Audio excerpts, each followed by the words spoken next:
నా యొక్క భవిష్యత్తు ప్రశ్నార్థముగా ఉంది. ఏం జరగబోతుందో నాకు తెలియట్లేదు, ఏదో తెలియని భయంగా ఉంది, నేను భయపడతా ఉన్నానంటే నీ యొక్క మనస్సును మార్చుకోవాలి. యేసుక్రీస్తు నామములో మీ అందరికీ శుభములు తెలియపరుస్తున్నాను. Praise the lord. మీరందరూ బాగున్నారా? దేవుడి కృపను బట్టి మీరు బాగుండాలని దేవుని సన్నిధిలో నేను రూఢిగా నమ్ముచున్నాను. మీరు ఏ విషయాన్ని గురించి కలవరపడతా, బాధపడతా, దిగులు పడతా ఉన్నారో ఆ విషయంలో గొప్ప విజయాన్ని సాధించబోతున్నట్టుగా ప్రభు చెప్తున్నాడు. మీరు ముయ్యబడిన ద్వారాల వలన చాలా ఇబ్బందులకు, కష్టాలకు గురి అయ్యారు. ఒక విడుదల లేకుండా, సంతోషం లేకుండా, సమాధానం లేకుండా నానా రకాలుగా మీరు శోధనకి, వేదనకి, బాధలకు గురి అయ్యారు. ఇప్పుడైతే మీకు మార్గం దేవుడు సారాంశించబోతున్నాడని మాట్లాడుతున్నాడు. మీరు త్వరలో దేవుని యొక్క గొప్ప కార్యాన్ని, విడుదలను, ఆశీర్వాదాన్ని చూడబోతున్నారు. మీ నిరీక్షణ కోల్పోవద్దు. త్వరగా దేవుని మహిమను మీరు చూడబోతున్నారు. దేవుని బిడ్డలారా, మత్తయి సువార్త 2వ అధ్యాయంలో క్రిస్మస్ను పురస్కరించుకొని మనం ధ్యానం చేయాల్సిన ఒక వాక్యం ఉంది. అదేంటంటే మత్తయి సువార్త 2వ అధ్యాయం 3వ వచనం, యూదులకు రాజుగా పుట్టినవాడు ఎక్కడ అని జ్ఞానులు హేరోదు యొద్దకు రాగా ఆయనను ఆయనతో ఉన్న వాళ్ళందరూ కలవరపడ్డారంట, భయపడిపోయారంట.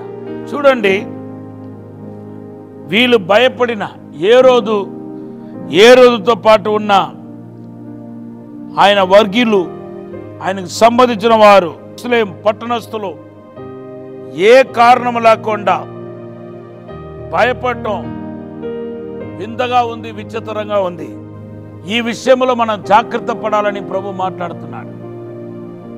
ఊరికనే భయపడటం, కారణం లేకుండా భయపడటం మన జీవితానికి తీరని నష్టాన్ని, కష్టాన్ని తీసుకుని వస్తాయి. గోలియాతును చూచి వాడు సున్నతి లేనివాడని తెలిసి ఇశ్రాయేలు ప్రజలందరూ భయపడ్డారంట. మొదటి సామెలు గ్రంథం 17:11 రాయబడి ఉంది.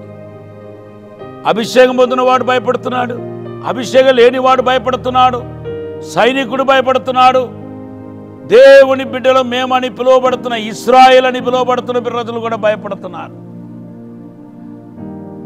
అయితే భయపడటం వలన దేవుని యొక్క ఆజ్ఞను అతిక్రమిస్తున్నారు, దేవుని మాటకు లోబడట్లేదని అర్థం.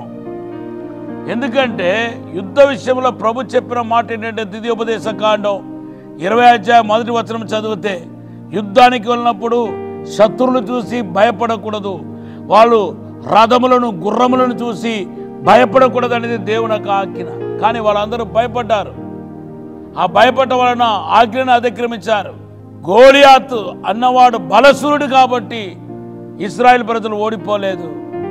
వాని చూసి భయపడి దేవుని యొక్క ఆజ్ఞను అతిక్రమించటం వలన, దేవుని మాటకు లోబడకపోవటం వలన వాళ్ళు ఓటమిని సరిచూశారనేదే కరెక్ట్.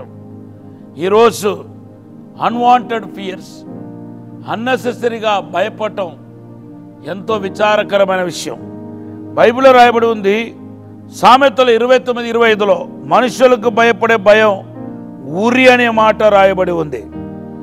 అవును దేవుని బిడ్డలారా, యెహోషువ మోసే యొక్క అదే భారాన్ని, మోసే యొక్క రెస్పాన్సిబిలిటీని తన భుజం మీద దేవుడు ఉంచినప్పుడు దేవుడు చెప్పిన మొట్టమొదటి ఏంటంటే, నువ్వు భయపడవద్దు, నువ్వు మనుషులకు భయపడటానికి వీల్లేదు. యెహోషువ 1:9లో రాయబడి ఉంది.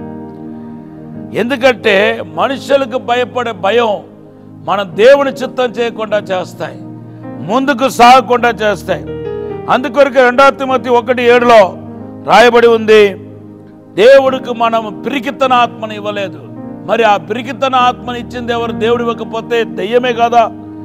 దేవుని బిడ్డలారా, ఈరోజు ఊరికినే ఏ కారణం లేకుండా భయపడతా, నా భవిష్యత్తు ఎలా ఉండబోతుందో, నా జీవితం ఎలా ఉండబోతుందో, నా పిల్లల భవిష్యత్తు ఎలా ఉండబోతుందో, రేపు నా జాబ్ విషయం ఎలా ఉండబోతుందో, నా యొక్క భవిష్యత్తు ప్రశ్నార్థముగా ఉంది, ఏం జరగబోతుందో నాకు తెలియట్లేదు, ఏదో తెలియని భయంగా ఉంది, నేను భయపడతా ఉన్నానంటే నీ యొక్క మనస్సును మార్చుకోవాలి. భయం నుండి ఎప్పుడు ఒక మనిషి విడుదల పొందుతాడు. దానికి కూడా బైబిల్లో సొల్యూషన్ ఉంది. 1 యోహాను పత్రిక 4:18 చదివితే ప్రేమ భయాన్ని వెళ్ళగొడతాయి. ఏ ప్రేమ? ఎవరి ప్రేమ? దేవుని ప్రేమ భయాన్ని వెళ్ళగొడతాయి. అవును బిడ్డారా, దేవుని ప్రేమ పొందడం ఎలాగా? రోమా పత్రిక 5:5 రాయబడి ఉంది. దేవుని ప్రేమ పరిశుద్ధాత్మ దేవుడి ద్వారా మన హృదయంలో కుమరించబడి ఉంది. మీరు గనక పరిశుద్ధాత్మతో నింపబడితే ఆ భయం అనే సైతాను మీ నుండి తొలగిపోతాయి. అంతేకాదు, ఇంకొక సూత్రం చెప్తాను. దేవునికి భయపడేవాడు మనుషులకు భయపడడు. అవును బిడ్డారా, కీర్తన 34:4 రాయబడి ఉంది. ఎవరైతే మరి దేవునికి భయపడుతున్నారో వాళ్ళకి ఇవ్వబడిన వాక్యం ఏంటంటే, భయం అన్నిటి నుండి యెహోవా వారిని తప్పిస్తాడంట. కనుక దేవునికి భయపడండి. దేవునికి భయపడటం అంటే దేవునికి లోబడటమే దేవునికి భయపడటం. అలా భయపడే మీ జీవితంలో దేవునికి భయభక్తులు కలిగి ముందుకు సాగి మీ జీవితంలో దేవుడు అనవసరమైన భయం నుండి పూర్తి విడుదల ఇచ్చి మిమ్మల్ని కాచి నడిపించి బలపరచాలని మీ కొరకు ప్రార్థన చేయబోతున్నాను. ప్రార్థన చేద్దాం.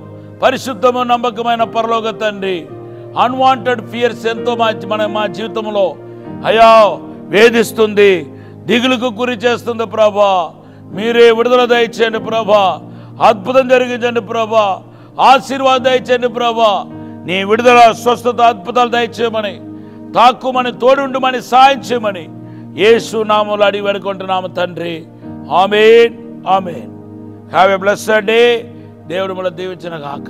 దేవుడు మీకు ఇచ్చిన వాగ్దానం అగైన్ యెషయా 41:10-11. ఈ వాగ్దానం బట్టి దేవుడు మిమ్మల్ని దీవించిన గాక. ఆమేన్.